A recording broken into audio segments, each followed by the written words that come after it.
Yeah. All right, I think it's 5:30. All right, well then I will call the regular meeting for the Lewiston Planning and Zoning Commission for June 24th, 2026 to order. So item number 1 is our call to order. Number 2 is our citizens' comment. So this is an opportunity for citizens to address the commission with comments and or questions about planning and zoning commission related matters that are not a public hearing action item on this agenda. I don't see anybody in our audience. Dawn, did we have anything emailed, snail mailed, called in, phoned? Interpretive dance. IM'd. Carrier pigeon. You forgot carrier Oh, pigeon. carrier pigeon, I'm sorry. And owl, and Yes, owl owl. delivery Mime? too. Is it mime? What is it? Yeah, mime. Thank you, yeah. Yeah. Any mimes in the audience? All right, well, that takes us to our active agenda. Item 3, number A, is approval of the June 10, 2026 meeting minutes. I did look them over. I thought they were fabulous, especially encapsulating our conversations at that meeting, which Extensively were, long. yes, extensively long. And the extensive comments from Yes, the audience. from the audience as well, yes, from Well from the done. public, so. All right, well, if there are no concerns, questions, I will take a motion. I will so move that we accept the minutes as presented and written. I will second that. It's been moved and seconded. All in favor say aye. Aye. Aye. All right, motion carries. So item B on our agenda is considering the approval of the reason statement for Fairview Terrace Planned Unit Development Amendment by Millennium Trust LLC. I want to thank you all for bearing with that long public hearing, so. But I thought we had some good conversation on it. So does anybody have any questions, comments, concerns? If not, I will take a motion to approve, revise, or direct the staff to draft a new different reason statement. I will make a motion to go ahead and approve that reason statement. I think it was really well written and once again encapsulated everything. And I will second that motion. So it's been moved and seconded. All in favor to direct staff, or to approve the reason statement, as written, say aye. Aye. Aye. Any opposed? None. All right, motion carries. All right, item C on our agenda is the residential zones workshop. So just a quick recap. I think we were all here for that meeting, but if not, this was something that came out of the upzone public hearing, and so we asked staff to put it on the agenda at some point for one of our meetings. So this is it. So with that, we'll hear a staff presentation, and then we'll discuss next steps. Okay. Good evening, Commission. Katie Hollingshead, Assistant Planner. Okay. So tonight we're going to do some work on our residential zones workshop. This is going to be a multi-part situation. So tonight I thought we would review the residential zones with the exception of the R1. I did not include the R1 because it does not have any option for multifamily, so I didn't think it needed to be part of the conversation. We're going to look at the maps and kind of just talk about the different areas. After the meeting, I'm going to email you guys a newsletter that I received today from the American Planning Association for Idaho that had a really good housing workshop kind of booklet in it that I think would be good reading material for you guys prior to our next meeting when the Gem State Housing Alliance is going to present to us. So all of these things just to get lots of information into your brains. And then we can discuss if there are amendments that the commission wants to see initiated in the different residential zones. So included in your packet for tonight, just kind of an overview. This was requested at our May 27th meeting following that upzone public hearing that we had. We're going to look at R2, R2A, R3, and R4 just in definitions. And then we will concentrate on the R3 and R4 in our map. And so that's why we have the map up, and we'll do some zooming in and out. And the other thing that I also included in the packet for you guys is a draft of a zoning code amendment that Joel is working on, ZAO 126, which would eliminate the planned unit developments, the PUDs, from code, and would instead create a conditional use option for neighborhood service businesses that are scattered, small-scale, low-impact, neighborhood-friendly business uses, that are compatible with the purpose and permitted uses of each of the residential zones. So normally, I would say, not in all cases, but in many cases for our planned unit developments, those have been done in the past because a developer wants a mix of uses. So they want to have a variety of housing types, and they want to have some kind of commercial use also. And so historically, that's how the city of Lewiston has treated planned unit developments. That's not necessarily how state code treats them or how other jurisdictions treat them. They normally treat them as a conditional use within a zoning district. And so we are looking at moving to that method instead of having them act as a zone. So that's kind of the explanation behind that code amendment and why it is included in your packet. And then it just says, you're going to hear from me today. Gem State Housing Alliance is going to present in July, and then that newsletter just came out today, and it just happened to have some housing information that I think would be handy to you guys also. So for the PUD, and because I know we were discussing it before the meeting started, if PUDs are eliminated and there's a CUP that's created for essentially the same units that a PUD would cover was created for, would the CUP for that, would we have final jurisdiction, or would that be a special case where like it is now, a PUD would go before council for final consideration? this board would have final jurisdiction because it would be treated as a conditional use permit rather than as a zone. Okay. So currently and historically, we've treated them as a zone. Right. And so they go through that double process where it comes in front of the commission and then goes in front of council. And so Right, this would okay. change that to it being a Gotcha, conditional okay. use within a zone. And so it would only come to this board, okay? And then, is this question time, is that okay? Yeah, ask Okay. questions at any point. The PUDs, if I'm not mistaken, have kind of a unique exchange of options that they have to meet, or am I thinking of something else where You're they're, thinking of something else. So PUDs, this is how I have always described a PUD. PUD is a design your zone, where you create a contract with the city and you pick and choose, and there is an agreement that comes up between the city and the developer that includes things that you would normally see within a zoning district. So that includes uses, so what kind of housing types you're allowing, if you're doing commercial, what your lot sizes are, what your setbacks are, what your heights are. And frequently there are requests for a give and take. So developers will frequently want to do like a smaller lot size or more dense than what a standard zone would allow, or do that mix of uses, so they would have a commercial use and a residential use right next to each other. yeah, I was thinking of Mr. Young coming to, So that was small lot development. thank you. Yeah, Okay. that was okay. small lot development. That Okay, was- that's where I got. Yes, so that's a okay. separate box. Thank you. And that's just for residential. So PUDs are meant to be this mixed situation. We have 35-ish PUDs. Is the one we heard in our last public meeting the oldest existing? I don't think so, no, I think there are a couple that are older. Okay. I know that like Bryden has, like, isn't that? Brighton is a special planning area, It's it's special also planning. different. Okay. Yep, it's just, Okay. it's Little a bit different zoning volume. designation. Okay, All right, thank you. so to start, I wanted to go through the residential zones. So besides R1, which is our suburban residential zone, which is our least dense, requires the largest lot size, does not require multifamily above a duplex in any way, shape, or form.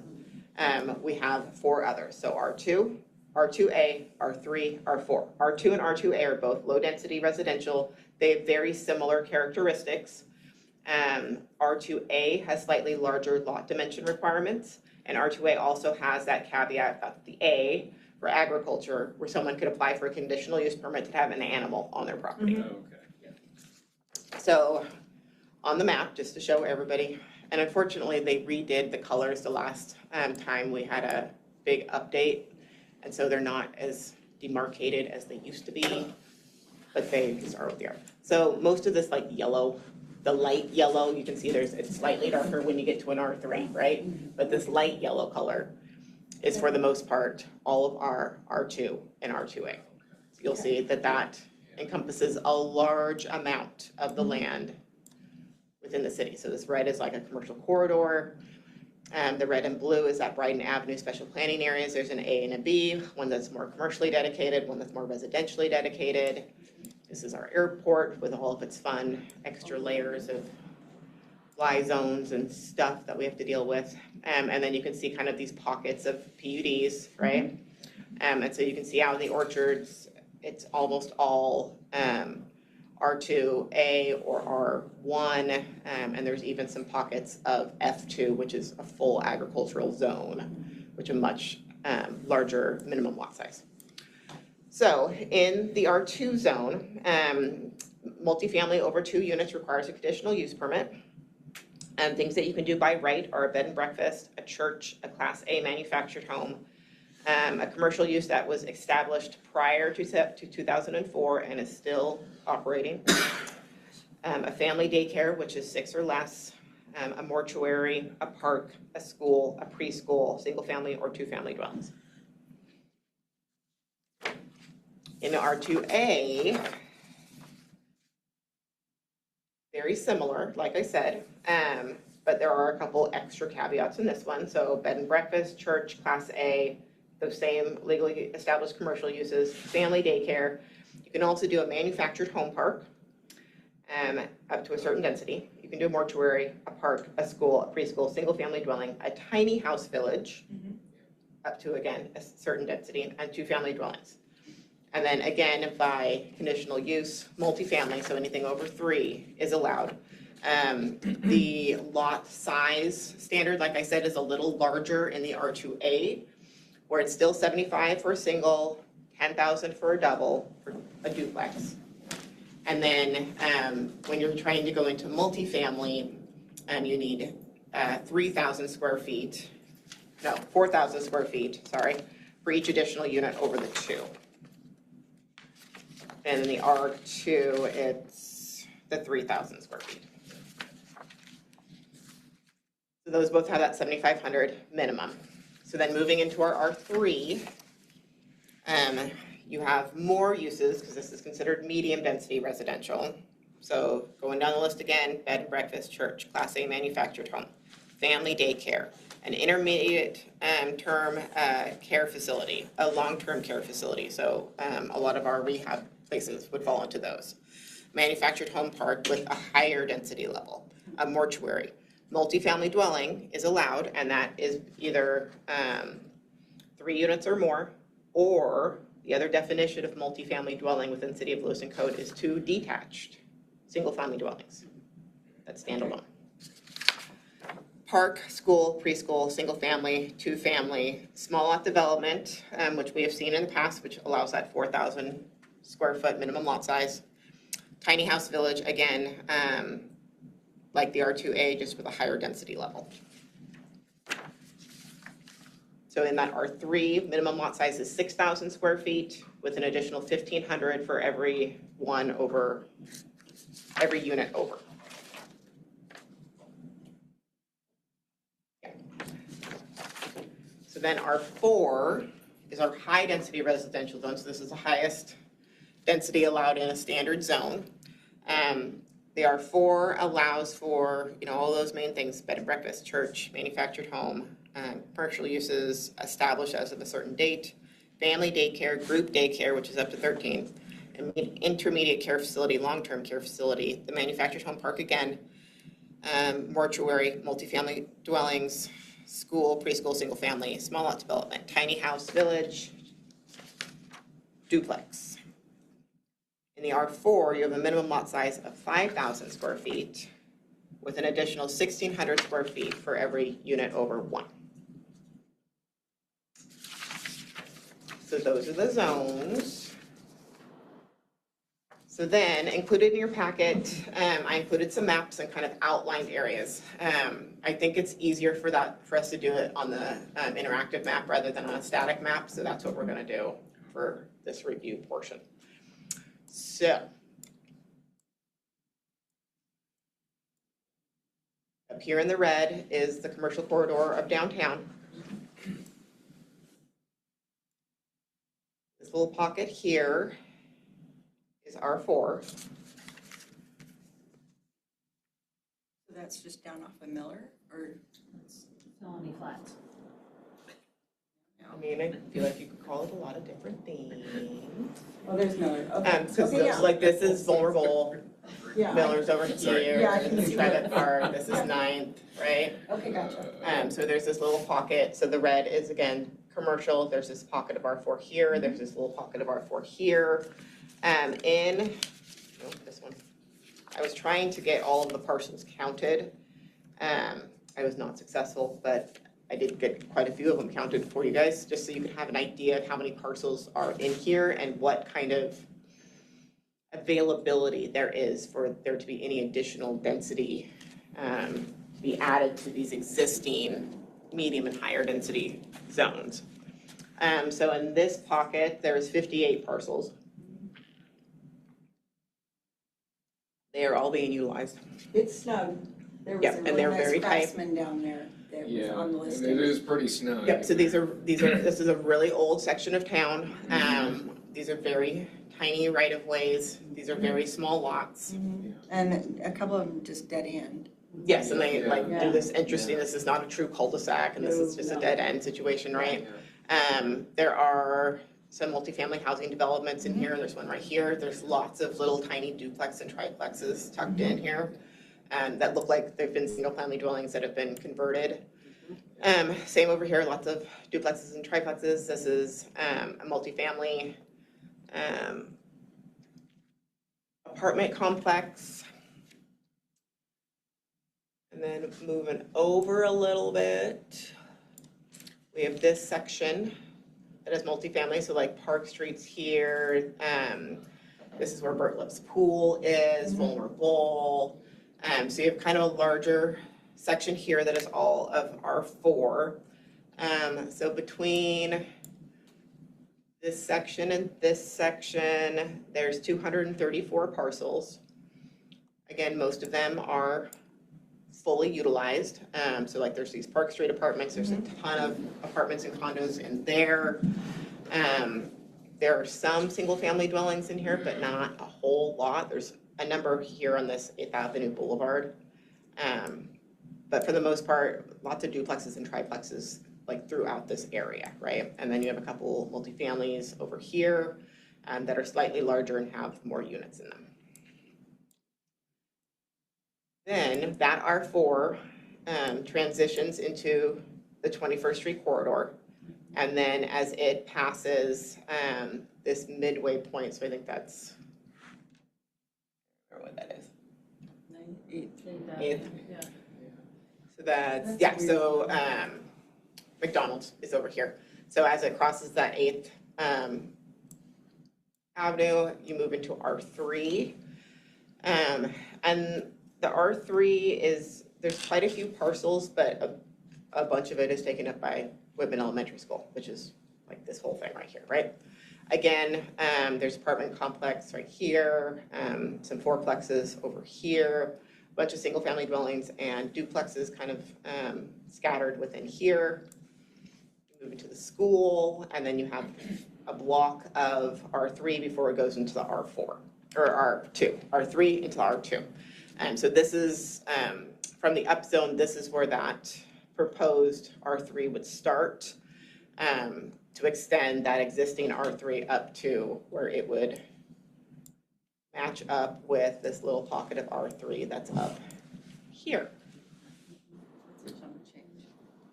Yeah, so in this little section of R3, it's only like 3 blocks. And you have Lewis Clark Early Childhood takes up a large portion. There's a couple parcels here that are owned by Riverside Recovery that have gone through the conditional use permit process, both a couple of decades ago and then just recently a few years ago. that occupy this area. There is a small lot development subdivision over here next to the Social Security office. And then a handful of really small lots that are here along 17th, and they pop over here just across for, there's like two small fourplex buildings over here. So that's that area. And moving over, I refer to it as Southway in my little notes of what I was gonna call each section. So then along Southway, so like this is where Nom Nom gas station is. There's a little pocket again that kind of wraps up Southway. There's some small lot development houses right here that are really small. There's a medical office that went through a CUP process back in the 70s. There's a church. The Four Horses is right here. And then I remember like when I was in college, like this was the apartment row, right? These two blocks are all multifamily dwellings. And then a couple of years ago, they rezoned this portion into R4 and they built apartments. And then there's, I think there's like 16 units over here in this R3. So you have this little piece of R4 with 4 apartment buildings in it, and then R3, and this is pretty much all like smaller scale multifamily where it's like 4 units, 5 units, 6 units, things of that nature. And that's P1 and right where the red starts? Yeah, okay, gotcha. These are the only two real places that there's some available land, right? Because there's some on 17th and there's some down on Southway, right? As far as empty lots.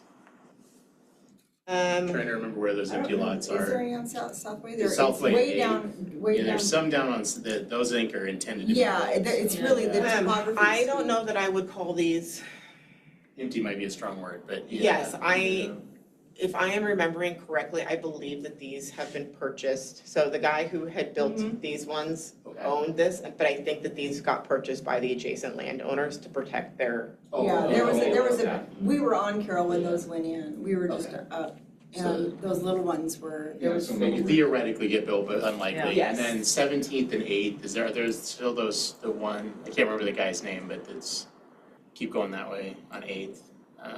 Aren't there some empty lots right in there? Over here. Yeah. Isn't That's that a- Oh, the Nazarene church owns that. Church Oh, using that's that church, okay, for- yeah. okay. So there is whatever's across, right, So this is like north of Owl it. Drug. Yeah, And that's that's the right. parking lot. Okay. This is the And that's where the first church has First that Nazarene is playground. and here. there's a park, Yeah, we'll go down to Modi. Yeah, uh-huh. So this is First Nazarene's like, So that's not going anywhere anytime soon. Okay. because First Naz owns this and they own the house on the corner. Mhm. I think they own a bit of this whole block. Yeah. They own And this it's all one that has exempt. the parking lot and a And all house that on it, parking, and then they yeah. own. Both of those are kind of blocked off for, I mean, they theoretically could be built on, but it's not, Yes. it's not an immediate threat. Yeah, I mean, Okay. years down the road, Joel and I just attended a lunch and learn that talked specifically about churches repurposing their land for housing projects. Sure. And I had some ideas. This is my neighborhood and I am surrounded by churches that are not active. And I always have these thoughts and I'm also off like, the you can tax put some rolls. stuff. That's fair. And what a great location. It is a gorgeous. Yeah, like that would be a good one. There's another one up here. So then the other section of R3, so this is the veterans home. And then Modi Park, does this little loopy-doopy over here. And there's a little section of R3 that comes off Modi and actually includes the Randall Preserve that was dedicated to the city 2 years ago maybe. So while this is a large piece of open land, it's not gonna get developed either. There's some topography challenges and some utility challenges. That's why these lots down here have not been developed either. Because this is that Vineyard Road, real steep and winding and curvy. I have lots of fun driving that one every day. Same thing up further down toward like past Hillcrest, right? There's some lots. Yes. Okay, those are basically unbuildable too, aren't they? Yeah, there's a lot of topography in this general area. And then the other thing for this area specifically would be the utilities, because this kind of gets you to that line where the division of City of Lewiston water versus Lewiston Orchards Irrigation District water happens. So like you get over here, we're going farther over, but you get over here, and you're kind of at the top of, the city's water capacity for like where their lines go and how they can push water, and you're at the bottom of Lloyd's. So, The new pumping station's right there, right, in that general? Okay, there you go, okay. so there is some R3 over there, and then as you go into the orchards, well, let's go over here real quick. There are like 2 itty bitty spots that I wasn't aware of, in the country club area. They're hard to see because of all of the overlay zones that go with the airport. But there's 2 little sections in here that are both R3. They only have about 25 units in total between them, and that was for a set of condos were built there in the 70s. And then as we mosey up to the orchards, so going up 17th. Yeah. So you have that kind of meandering commercial thing going on, right? There is some I would say, open space, R3 land, and then it goes into some pockets of R3 that follow 5th all the way up. Not a lot of open space. This is open space. This has been used as a dirt depository. So there would probably be some structural problems that would have to be solved in order to build there. And then same thing, water and sewer, getting those items to that general area is just a little more difficult than it would be if you just had, flat ground. And then, once you get into the orchards, there is only some little meandering pockets of R3 and R4. As we've discussed before, the next phase, we'll say, of upzoning would be to look at the orchards and the areas along the commercial corridor, and how can we connect those existing itty-bitty pockets of R3 and R4 to each other, and kind of continue the meandering as we get up into our much lower density lands. So, kind of wanted to point out those different areas specifically to kind of show how built up they are. We frequently get conditional use permits in R2A or R2 areas, specifically R2A, because that seems to be where there is extra land, right? And there is a lot of not in my backyard sentiment in the city, which is understandable. Nobody wants to have, a high rise next to their single family dwelling that's one level. But that doesn't solve our housing problem. And it's one of those things where I think the commission hears a lot from neighbors about not wanting certain things. But where then? Right there. Right here? Mhm. This is R1, I know, so but that thing needs to get, I know, it has been for sale since I've lived here. they want a lot of money for it. Yes, they do. Very inflexible. So part of the problem, so some of the developmental challenges with this particular piece of property is the road that it's located on, right? You've got a blind curve coming out here. This is 14th. This is super fun to try to pull out. Yes, it is. Did it every day for years and years and years of my life. So much fun. So the idea of how would you develop this so that you don't create a bunch of pinch point driveways of people trying to pull in and out, right?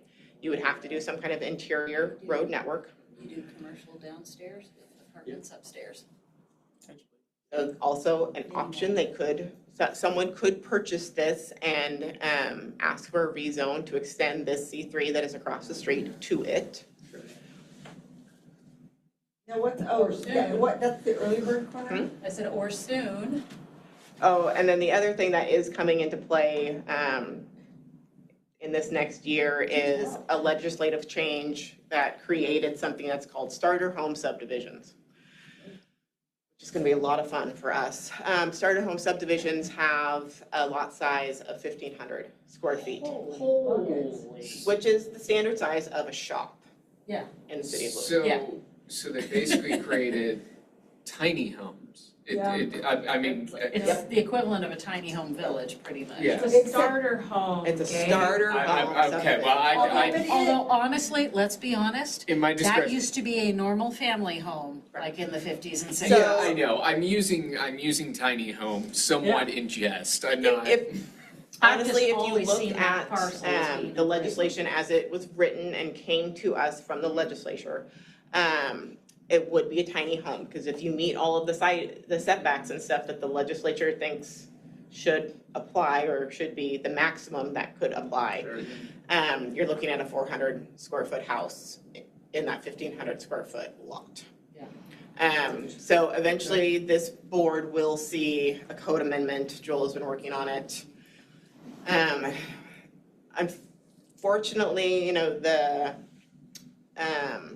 people who design our laws sometimes Don't live don't in tiny homes? do that. Don't know what it looks like in application. Yes, It's are not wonderful spatially theoretically. aware of how things are actually gonna work in the real world, Yeah. and don't provide enough direction to, you know, jurisdictions like ourselves to Yeah. help us figure out how we're gonna make that work with like utilities for water and sewer, and restrictions that are set for how close those things are allowed to be to each other, right? Ditto for your power or your gas, or, you know, there's Yeah. separation requirements for things to be safe. But so that is coming, so that is something that could possibly happen here, because it will be something that has to be allowed across all zones. Oh, gotcha. Okay. Wow. There is a acreage minimum that was set by the state, so a lot that would be subdivided into those itty bitty lots has to be a minimum 4 acres. This one okay. would qualify. We don't have a lot of land that would qualify, but this one Right. would. That piece would. Is that 4 acres? It's like 4.71, I think, Oh. every time I It's just drive over. by the Because sign. this is an old orchards tract, so before they separated this off, and when those orchard tracts were measured to the center line of the adjacent streets and alleys, that was 5 acres. Wow. There's gonna be an obituary before that gets developed. Yeah. No, I can guarantee it, we've tried to buy it twice. So anyways, I know of Okay. lots of little pockets. so those are my That's a general, solid one. What happened to the church up there? Did they get it? I drive by it, but I don't actually know what they're using it for. The Catholic church that's just around the corner from this. It's not Catholic, it's Crossroads. Well, oh, is that what? No, it's sorry, probably Cross Point the Church? other way. Or The old Catholic church. oh, it's Did they do something residential with that, or is it? Because I know that was back and forth on what they were going to do with it years ago. no, like St. James or whatever Yeah. it was. No, another church is in there now. Okay. It's like okay. So it Hilltop stayed or used, something. okay. And they run like a daycare and preschool Daycare out in there it, too. yeah. But it's an active church. Okay. Because that's a good litmus test of That's what like might the happen to. octagonal shaped Yes. building thing, right? Yeah. Yeah, they had lots of big plans for that, so that may be a good litmus test of what might happen to abandoned churches. 'Cause Yes. They Is- tried a lot of Is there any things and it didn't legislature stick. on how long somebody can retain a tax exemption? Because churches are tax exempt. Yeah, right? if it's a church It indefinitely. depends on the church and the activity being done on the property. So, and those get looked at every year. That little, I will say, I've picked up things from people who work there, and they run a very secure facility. So Yeah, so like, you can't just tootle in there. there's a church on like 8th and No, 8th, they're there. fantastic.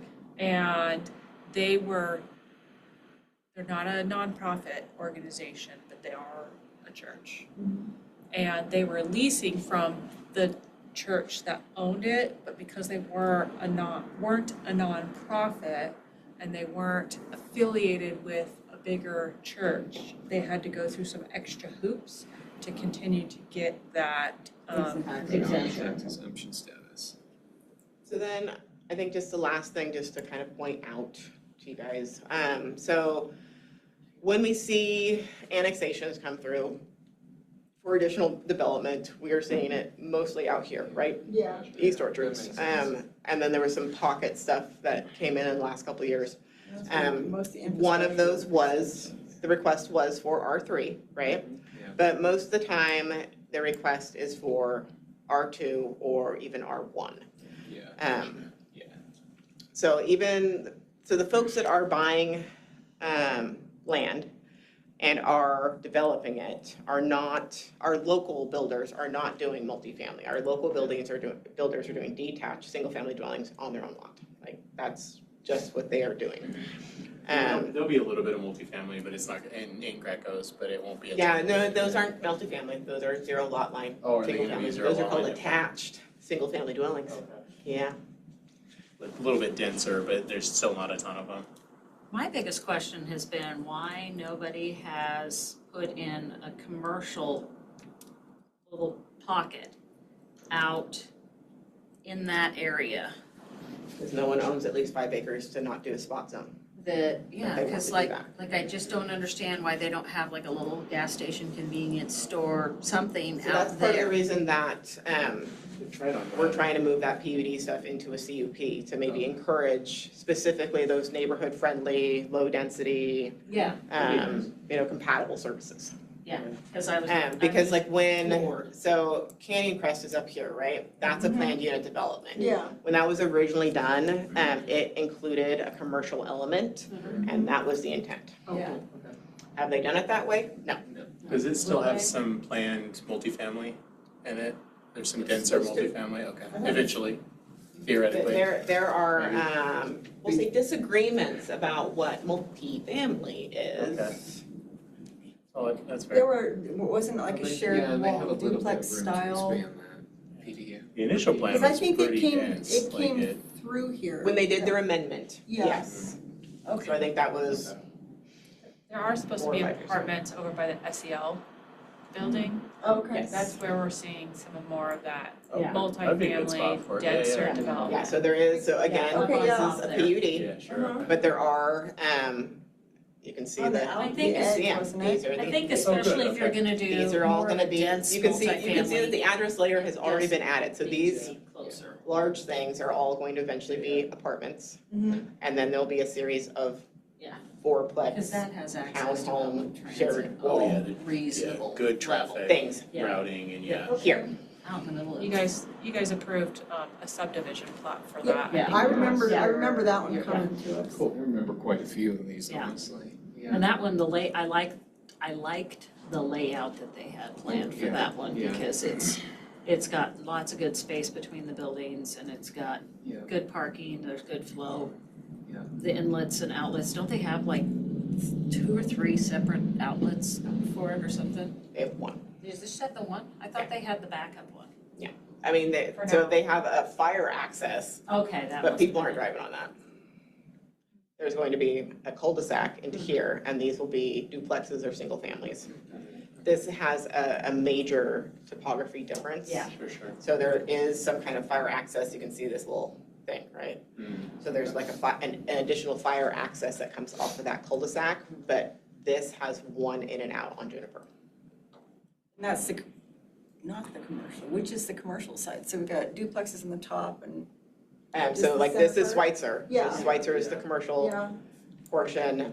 This lower piece is, so in that PUD is called local commercial. yeah. And then that Okay. PUD also includes like the movie theater, Yeah. Home Yeah, Depot, yeah. all of these Okay. pieces. This part is called regional commercial Mhm. in that PUD. And then it's commercial flanking on the north end, the north side. Yeah. Down, yeah, Yeah, so this, well, so this is just, so this piece is, That's the lookout from the hill. yeah. and then this was a rezone a couple of years Maybe that's ago what I'm thinking of is that one. because they wanted to do storage units, and then we've never seen anything come Oh, is that from what that was supposed to be, okay. storage units? Yep. I have a gas station. People can't afford the gas Gas station. station, awesome so- right there. Change Yeah. right there. I think that's So- fun for a gas station. That's what I have for you guys, kind of to start, you know, a little tour of the city for you, at least from a zoning perspective. So like I said, the idea with what I'm presenting to you is for you to consider what the current lay of the land is, right? What is available, right? What each of those zones calls out for things that are allowed by right, things that are allowed with CUP.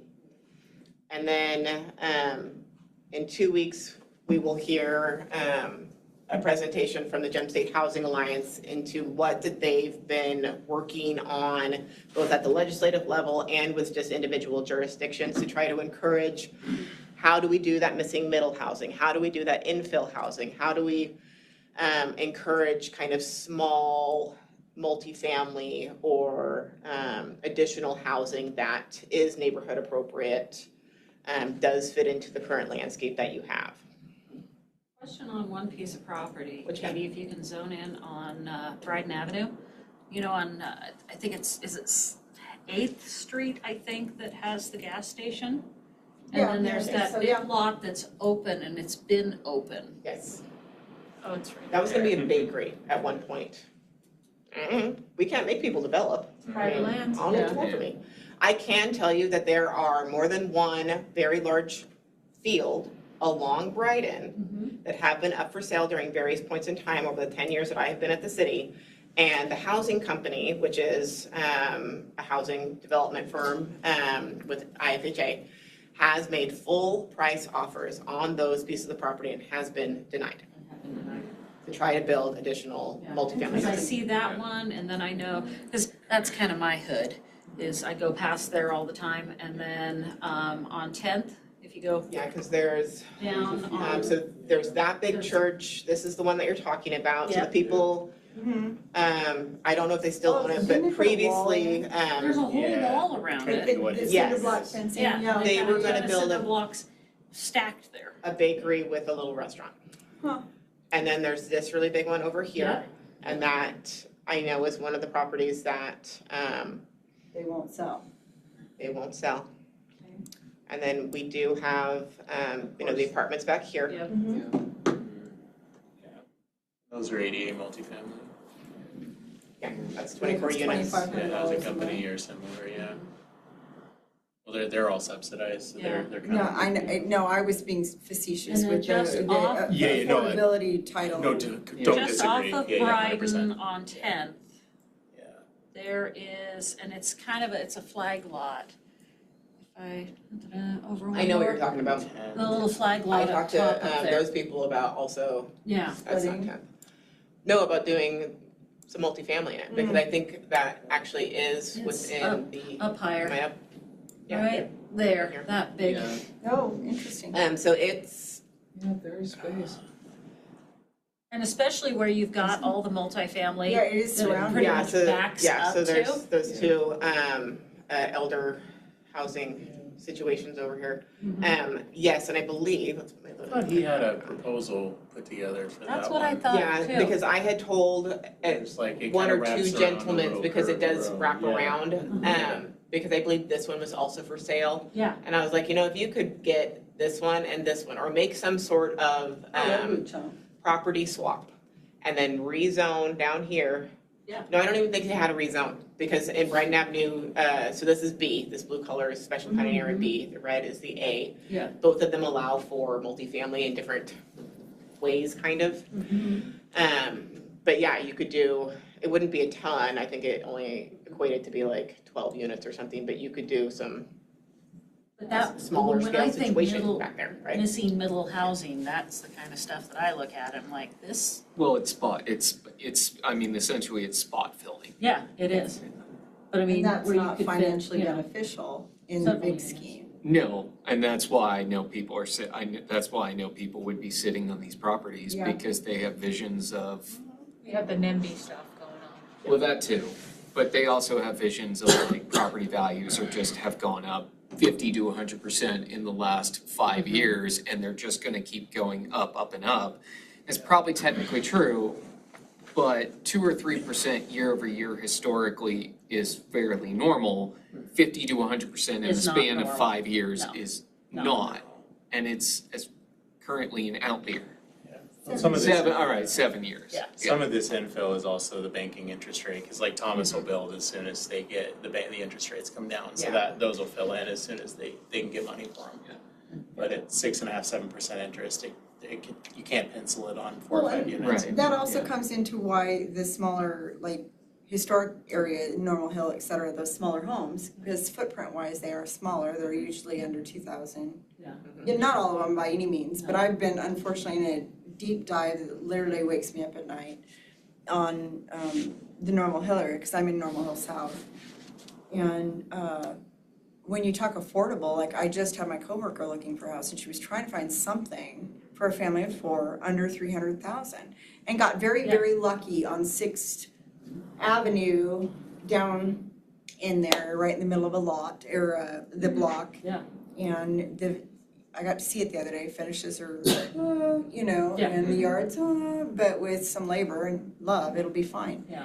Yeah, And- because so. And 275.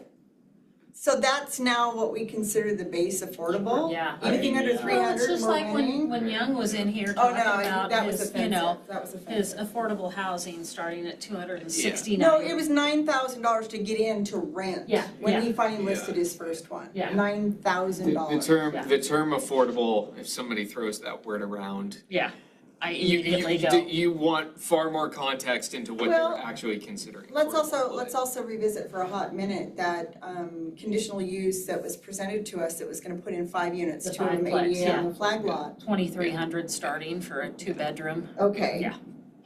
on a gravel driveway. And when you, Zach, you brought up federally Subsidized. subsidized, which means no matter the rent, you know, then, Well, yeah. and by federally, is that So the if I have develop- Idaho Housing and what my, Yeah, so Idaho Housing has to kind of sponsor the project, but so those are tax credits, so they're USDA or low-income housing tax credit developments.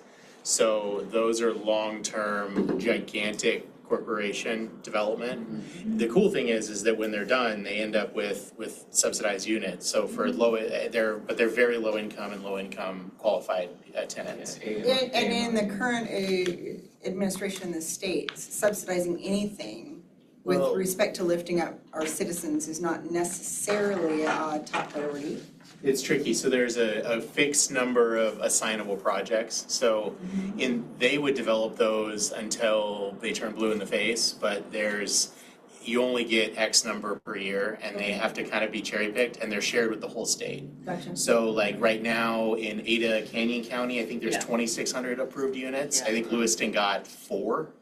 Okay, thank you. So it's tricky, so And a lot it's a of that big is- federal A problem. lot of that is Yeah. based on growth numbers. And so areas that are showing exponential growth are gonna get prioritized for Well, they would those. have to, yeah. And we have negative growth on I got paper you. right now, so we Yeah. don't fit the priority. Yeah, they're great when they come in, I think for people generally, because they tend to be pretty nice, they're very, very heavily regulated. And Oh, they're. no, I'm they're- not being disrespectful. No, but Yeah. they only come in when the state will subsidize, or it's all federal subsidies, Yeah, but it's fed to state to the Yeah. developer. I mean, Okay, as a thank you, community, thank you. we don't get to plan for them, which is unfortunate. Okay, Yeah. thank you. Yeah, it's tricky. Okay, so, homework Yeah. for the commission. So you have been provided, Homework was illegal. oh, no, you asked me to do homework, I'm asking you to Maybe do from the homework. school It's your district. job's there. But we're not allowed to actually utilize outside information.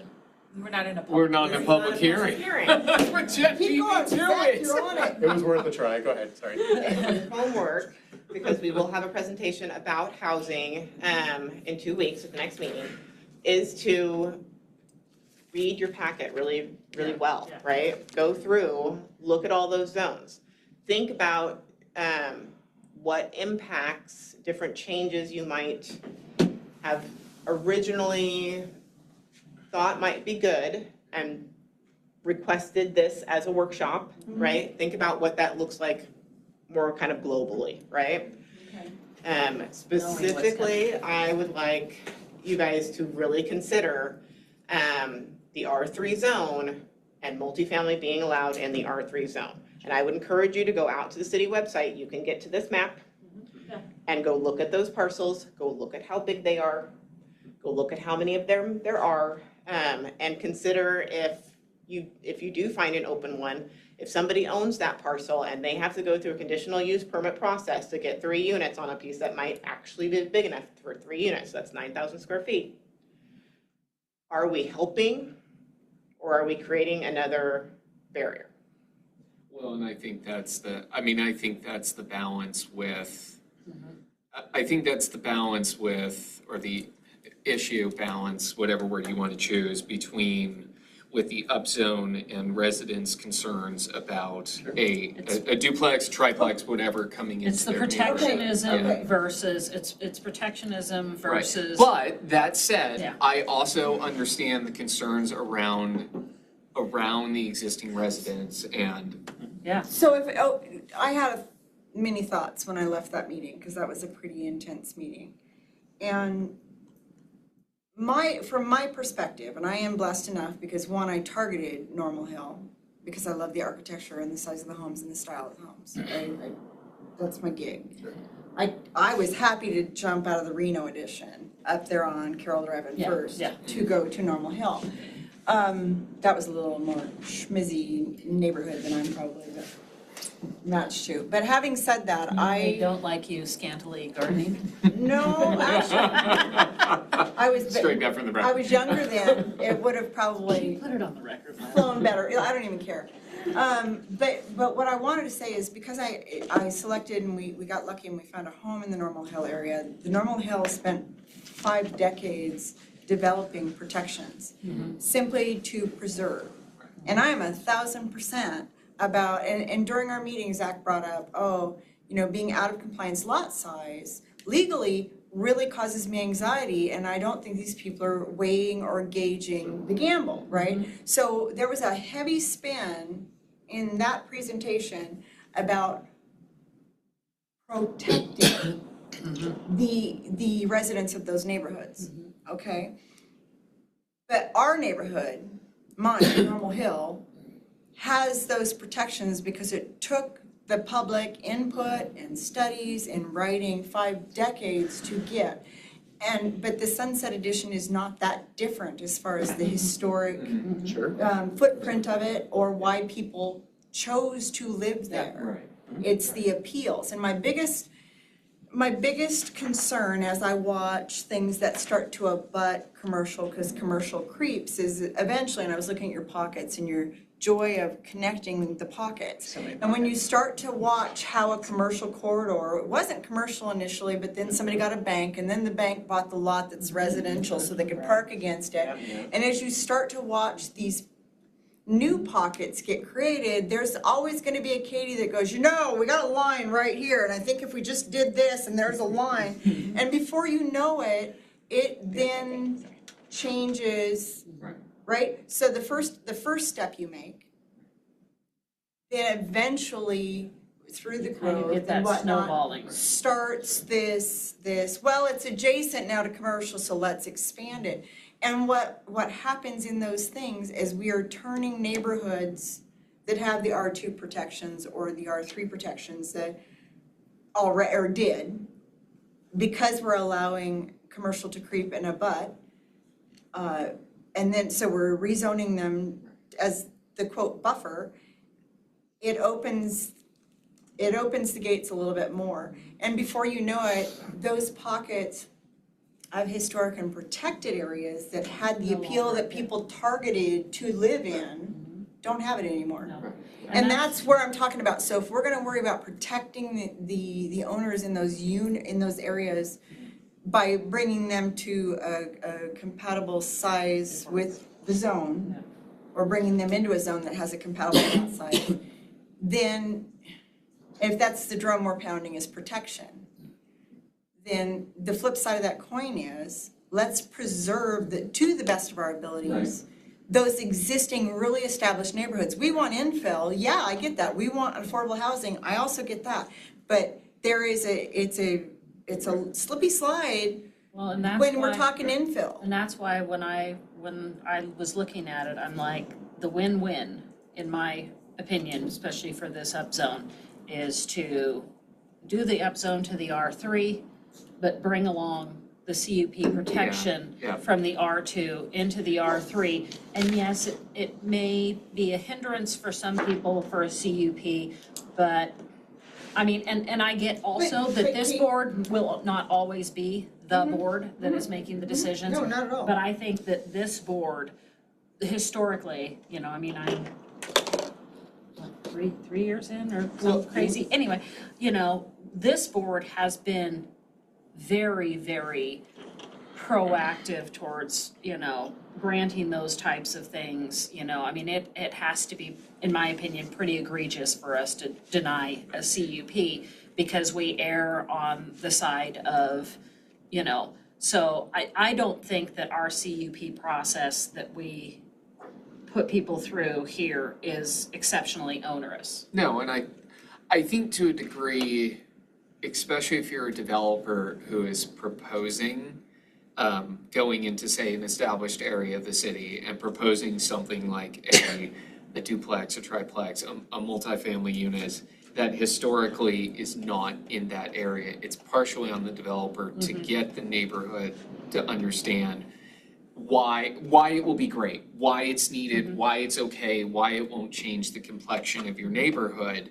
whereas that has not been done in the last couple of months, and we've seen the concerns Well, from and it's- residents and whether it fits those And established the neighborhoods. last couple have been interesting to me because prior to the last couple of them, almost every single one that I've seen, when it comes in, you've got folks that are against it, but you've got folks that are very much for it. And both of them are, you know, outspoken and willing to show up and send in letters and da-da-da-da. These last couple are the first ones that I've seen that every single Yes. neighbor is I like, mean, uh-uh. I remember one from a year or two ago. It's a little, like, it's either a two or fourplex off 7th Street a couple years ago that we did. Everybody who came out, and admittedly, there were not a lot, it was primarily the neighbors of that property. Yeah. I think a couple from across the street. They loved the idea. Yeah. There weren't objections to it. And I understand 7th Street is not Normal Hill No, or no. more established neighborhoods. But I think But it everybody is- views their neighborhood the way you view Well, your neighborhood. I mean, we've all picked our houses Right. based I on, can- because of what our feel is. I can lob one of the English walnuts from a neighbor's house on the corner that's in my yard, directly across the street, and drill a young lady that put in a small footprint, 1915 house, Normal Hill South, all right? Put in an additional housing or additional dwelling unit in the back. She has a 6,900 square foot lot. Could by right put in a garage if she wanted to. It's not got a larger footprint. I personally think she's ruined the property because had she put in a garage with maybe an upper level dwelling, I find myself when I'm looking at these improvements, how hard is it gonna be for me to convert that back, right? That's my thoughts. And I'm old school and I realize I'll be dead in 20 years and it doesn't matter. But they just bought their second income rental property. The first one in the unit the first one literally right behind LCCU. And then it somehow managed to figure it out so they can get renters upstairs and renters downstairs. And now they just picked off another one. Illegal. They just picked off another one. And she's already trying to calculate how she can do the same. And that is in, I don't know, is the other side of 8th, is that still Normal Hill? I'm trying to remember, like heading towards 21st. But anyway, so like, again, historic The Normal home. South stops at like 17. Okay, but it's on this side. On So, the west side of 17. yeah, so she's still west of 17th, the one they just picked up. Yeah, I So- think, I mean, it So- zigzags a little bit. This but is a young like family. 16th and 17th is kind of the. Yeah, so I'm not trying to tell tales, but what I'm saying is that this family's idea is we want to retire early, so we are going to sacrifice our privacy. We're going to put a house on the back, have complete strangers renting it. Then we're going to buy up these other ones and we're wedging as many people as we can into them as we renovate them. And across these smaller homes, specifically because of proximity to the college, specifically because of proximity and lack of housing, they are getting picked off not because Normal Hill or the other side of Normal Hill is ideal, or not because the housing itself is huge, because a good percentage of them have basements, or the good percentage of them might have, like I could convert my shop right now to a housing unit if I could get it through the city with a permit, and it has full 17th Street or Avenue access, so we'd never have to look at them, they just wouldn't get in a yard. So it's possible, so you can get a supporting thing to pay your mortgage. And the houses are being targeted because right now, those small footprint ones from the 1915s, 1920s, 1930s, which are the love of my life, are under or below 350. Yeah, yeah. And not so much anymore because property tax assessments came out and I am on a frickin' battle tangent. But having said that, those are still the neighborhoods the single family people target as well because of the historic neighborhood. So we are now in this crux of the more you open something up, and legally she can't split the lots, right? I know, yeah. But they're finding these homes because that's a reach they can make, and then they can charge $2,000 or $1,200 per floor and pull the kind of income that they're looking for. And they just keep mortgaging those as they're going for the next one. So that's an individual private citizen, resident, Yeah. all the rights in the world as long as they don't get caught, right? Everything's cool there. Okay. But then you get LCCU buying up entire blocks. Yeah. And then you get people who are more interested in, I don't know, let's go ahead and change this from protected to commercial because it flanks Southway, right? And then you get agencies like financial institutions that decide, yeah, I know it's residential, but to suit my needs. And they pick them off, they get converted for whatever reason, and then we start to lose those pockets of R2 that people target because it doesn't have 47 apartment complex right behind it. And that's where I'm saying, long-term, you've got to think about both of those things.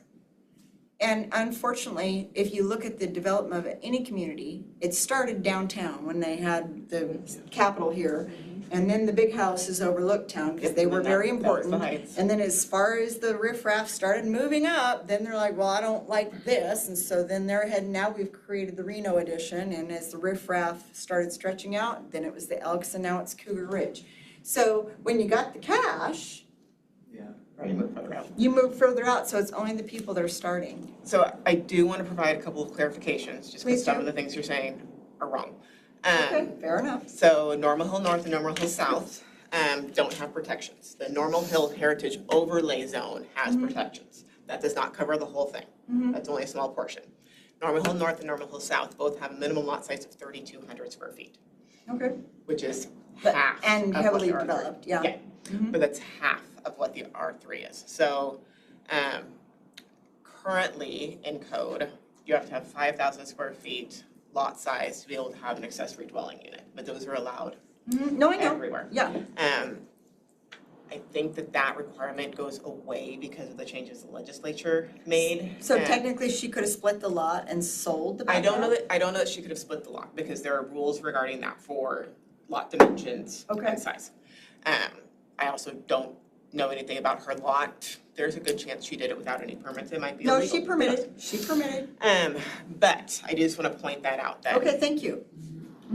like there aren't as many protections as you think, and those in that area, the lots are allowed to be a lot smaller. And so I don't know that you would see, I believe I did this exercise for you guys specifically one time I don't because know if I missed that meeting, because you've referenced it twice and I don't remember, but. Yeah. Um, No, we've gone, yeah, I don't Yeah, think you anyway, were here for that one. Yeah, because she was like, I went over this and you guys specifically said, and I'm like, I don't remember saying anything because I No, don't you remember were this not- you were not presentation. there. so there was a public hearing, so one of the protections that does exist in the Normal Hill North and Normal Hill South is that if someone wants to do a subdivision, that requires a public hearing, not just a subdivision. But it doesn't review. allow multi-family dwelling. Yes, it does. It's not as a right, it's a conditional use. It does allow it by right, as long as it's 6 or less units, and it is a single-family dwelling that is being converted. If it's something What other than documentation? that, Yeah. would you like me to pull it up? No, I'll go dig it up myself in Yeah. my own time. If it's something other than that, it's not a single-family dwelling being converted, it's like a new build or something, then it requires a conditional use permit. Okay, thank you. But we had a public hearing because a gentleman came in and wanted to subdivide a lot to create a new one, Yeah, right? that's the one when I spoke up as a citizen. Yes. And so after that meeting, because you had asked at that meeting, how many lots exist that this could happen? That's already been done too, yeah. Yeah, well, that it could be done too, was your question. And so I took the time and I went through every single lot in those two zones and I made a spreadsheet. I'll go find the spreadsheet and I'll send it to you I love again. that, thank you. I don't know if I included the whole spreadsheet with that meeting packet or not, but anyways, I did do that work and go through every single lot and determine its size and whether or not it was splittable. And there weren't very many. No. But I remember coming up with a number. Anyways, so that's the thing. And it's not my job, I'm sorry to put so much doubling down on work on you. I love your questions because they make me a better planner, but those are things. Okay. Very good conversation, but I also think you guys could just do some homework and we can have this conversation Yeah, later. absolutely. Yeah, agreed. Totally down. Okay. Any other questions for me? From a homework perspective, one curious question I had, and somebody had brought it up in one of the rezone questions, is there's some weird, the density that's referenced on your manufactured home park is kind of impossible under the newer manufactured home park rules. Is there a way for me to find more information about what, because it says, I think it's permitted outright as sub 16 units per acre, but then our manufactured home rules say they have to be multi-segment 1,000 square feet, which makes that physically impossible. We just, The state just changed that. yeah, and then we just changed it also, so that's going through. Yeah. I don't know that those two things were considered together. I assumed not, that's why I was, because That- somebody brought up, That could would they be my buy guess, is that I don't think those two things were considered together. Yeah. Okay. Is the legislator moving towards more dense manufactured home parks? Yeah. Well, and it's a size change because that 1,000 square foot comes from that definition for Class A. Sure. And so that's being lowered to 800 square feet. Will it retain multi-segment? Yes. It will, okay, Yeah. so we're still talking duplex, They'll or still be double wide double wide, or accessory They're roof. just talking the shorter ones. Sure, okay.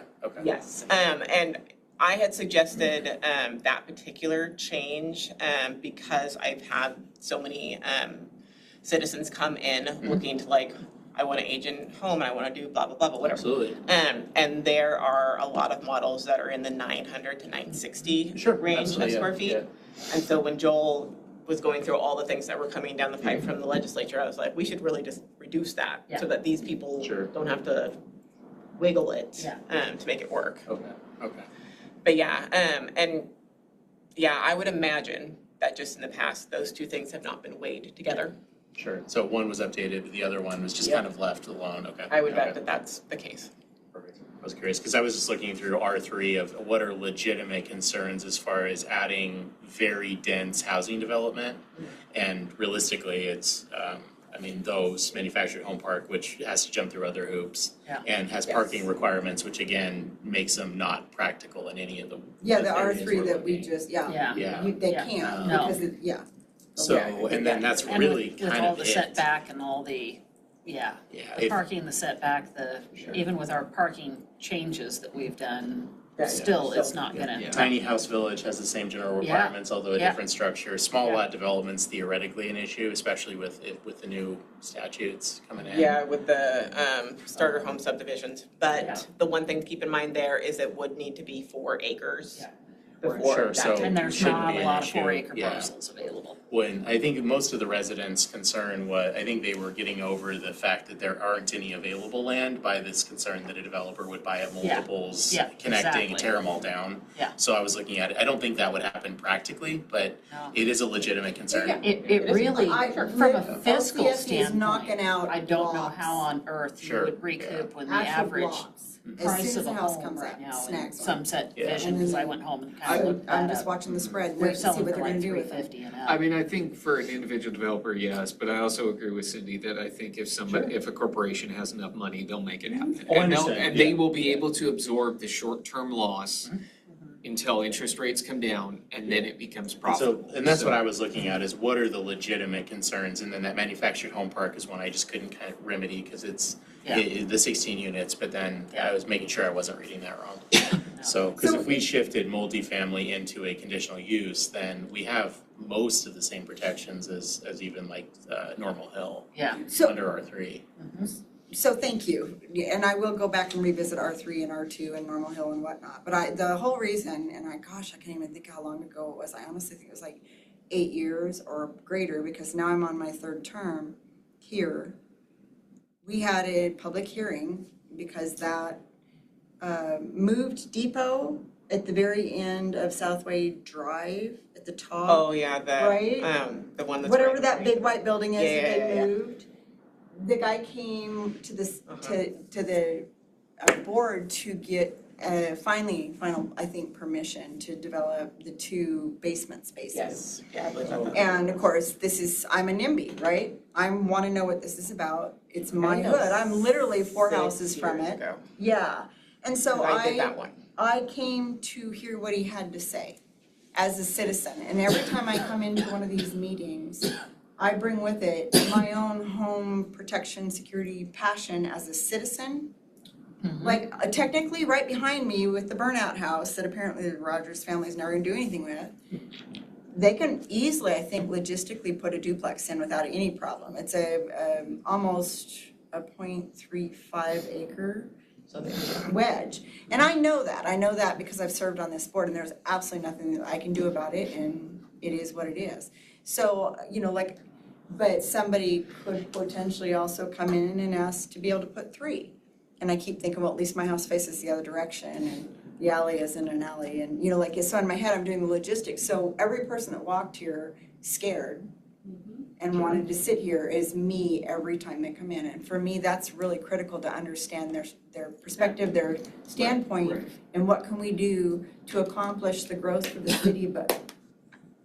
Sure. So I'm not campaigning to lock down all the R3s. I'm saying, I understood their fears and The some. biggest thing I looked at is when I brought up the idea of bringing the R2 protection into the R3.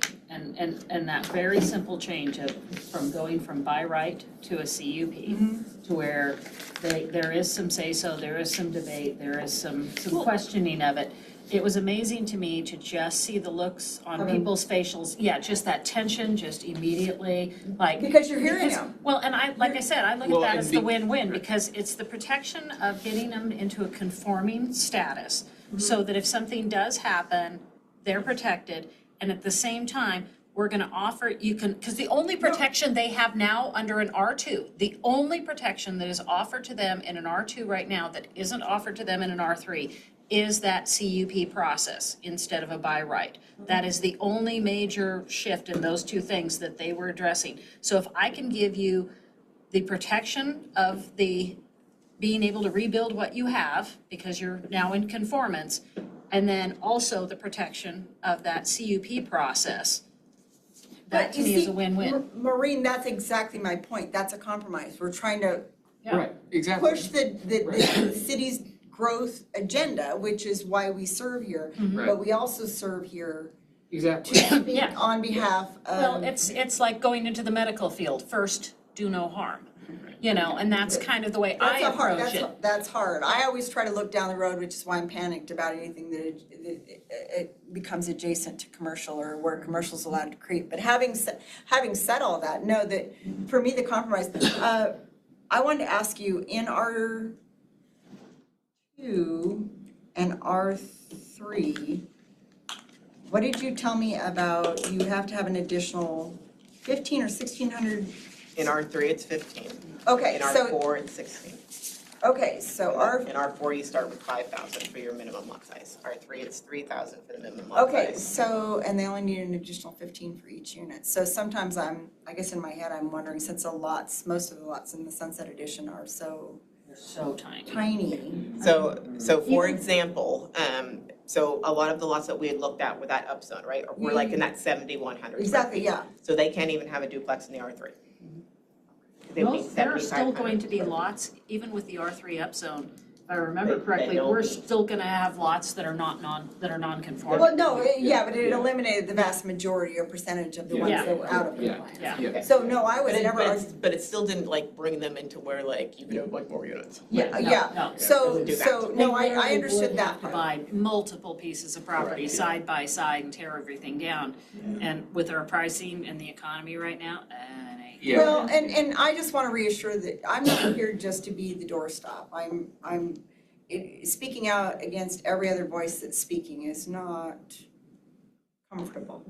Well, and that's why I said I want you to make sure that you understand what is currently in the code, right? So I will dive back into those for sure. And a lot of it too, there's only so much the city can do. Yeah. The other aspect is the buyer's due diligence and actually understanding what they're purchasing. Yeah. Because that's typically what happens is they buy it, they think one thing, and then it turns out to be a whole nother You thing. mean buyers for developments, not the No, homeowners. buyers. Homeowners. When I was house shopping, I probably looked at 80 separate houses. And I'm lucky. I had a very knowledgeable realtor who, whenever I looked at a property and said it'd be great if, because I looked at several of them up in Sunset. And I said, this would be great if I could add a garage, or if I could add, I want this, I want that, I want da-da-da-da.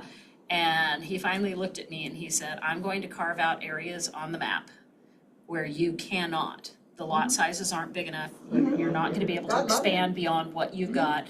Here's where it would work, here's where it wouldn't, because, and he got to learn pretty early on that, I'm a contractor's daughter and I come with tools. Well, but here's the point where But not you every knew, realtor does that. you prioritized and you had background knowledge of what you were looking for. Yeah. I prioritized and had background knowledge of what I was looking for.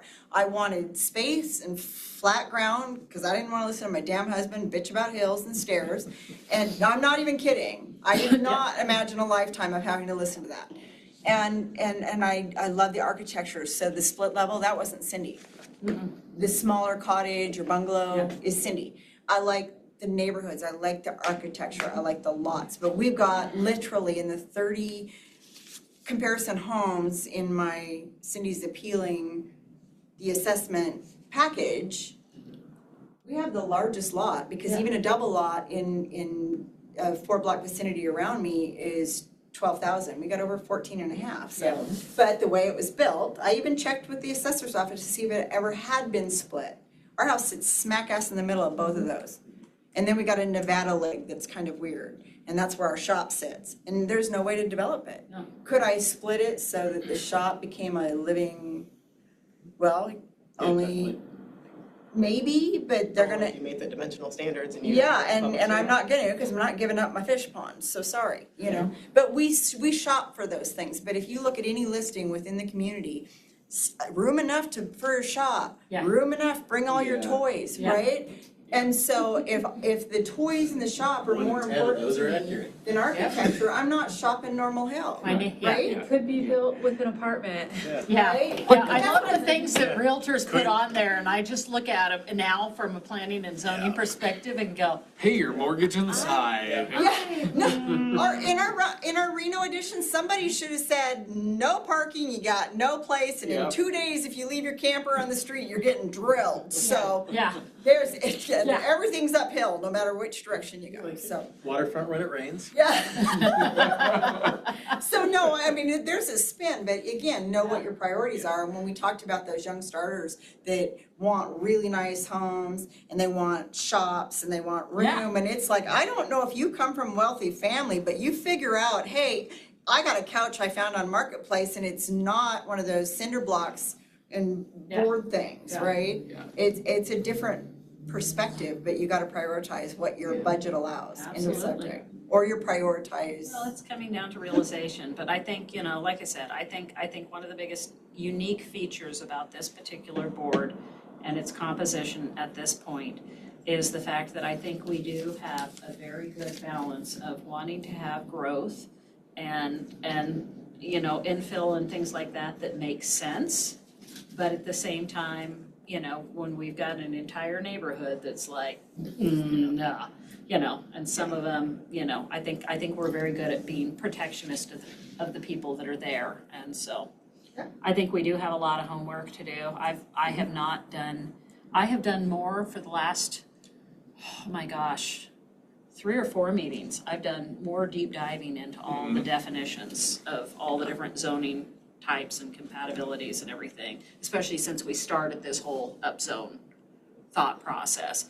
And I've been, like I said, I've been looking at all the other, outlying areas. Like I'm looking at, do you put it down Grell or do you put it down Powers where, why do we not have these little commercial, because every city I've ever been to, visited, With lived the in, has expansion, had yeah. little pockets. People don't leave their neighborhoods. They Yeah. have everything they need in Yeah, their neighborhood. yeah. Right.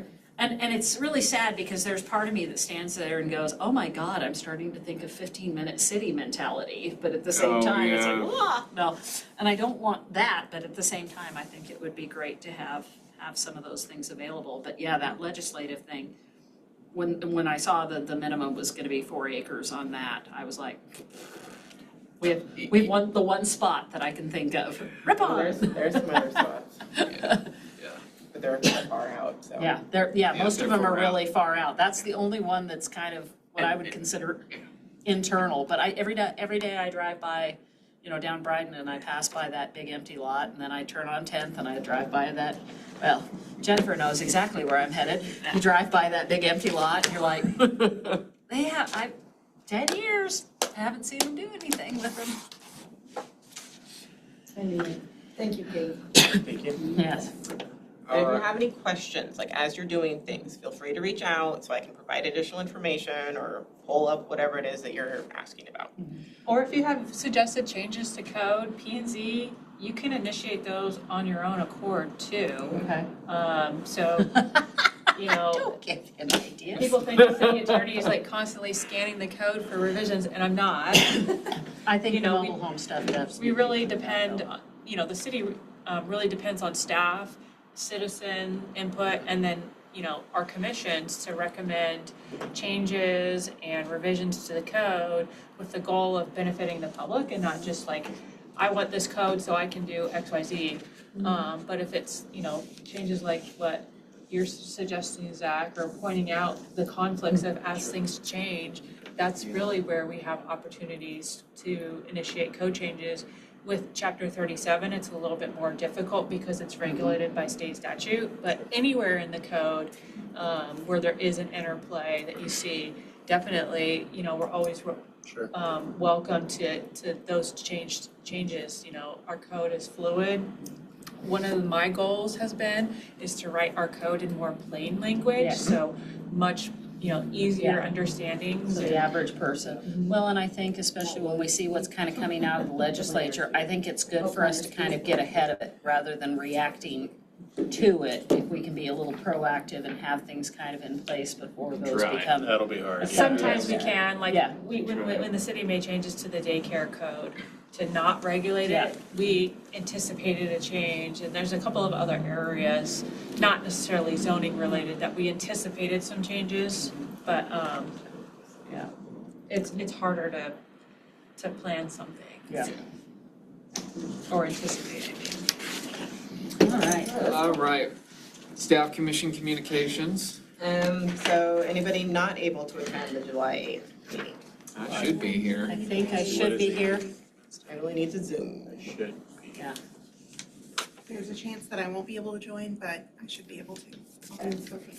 Barring something crazy, I've planned Just my remember, you schedule. don't have to attend by Zoom. If you have something else you're doing, you can miss the meeting. But I feel bad because I missed the last one. I cannot miss Joel's meeting or he'll murder both of us, but yeah, other than that, You missed the long because one. if he doesn't get Yeah, quorum right. in his next meeting, he's gonna wreak The havoc. only thing we will have on that one is that Gem State. I felt so bad. He sent it, he's like, okay, I've got it, 29th, and I'm like, Joel, bad timing, sorry, bud. Oh, you're talking about the comprehensive meeting? Oh, He sent an email out, he's like, all right, Emily or Zach, one of you, Yeah. I need you, Oh, I thank, said and you, yes. yeah, I Oh, know, you why, said thank you, yes. that's what I I was gonna meant, ask yeah. one of you after the meeting. Cause I Yeah, can't okay. be there, so I'm like, thank you so much, because he's like, without it, we won't have quorum, I'm like, I'm sorry. Lasso one of you. Yeah. Like, give an Right. answer. Well, I feel bad because my schedule changes so quickly sometimes that if I have to be up in Spokane for a week, I can't always predict. I know, I get it, I get it. Well, Like, if I were, For if that I one, were still because he on, gets- half the yeah. time I'd be with a 3-year-old in tow, and she, wow. I keep threatening to bring my son, so don't worry. Oh, Bring my little one. well, she's in Please the, do, I'll what's hold it that? the whole time. What's that stage? Yeah. What's You that? will all take John and I will turns, I both know take you turns. Well, will. mine's almost 13, so. Oh, well, okay, yeah. I'm not holding your 13-year-old. Yeah, that's a bit much. I just want the young one. Yeah, the The PlayStation 3-year-old is plugging into in, the back what's TV. that, and what are you doing? All right, with that, I will take a motion to adjourn. Motion to adjourn. I will second that motion. All in favor? Aye. Aye. Meeting adjourned. It's like, all You day. gotta play the game, it's like, what's that, it's an antenna, All day. or it's a stick, what's an, no, it's an antenna, what's an antenna, it's a stick. Yeah. Just- Yeah. No, it's all day.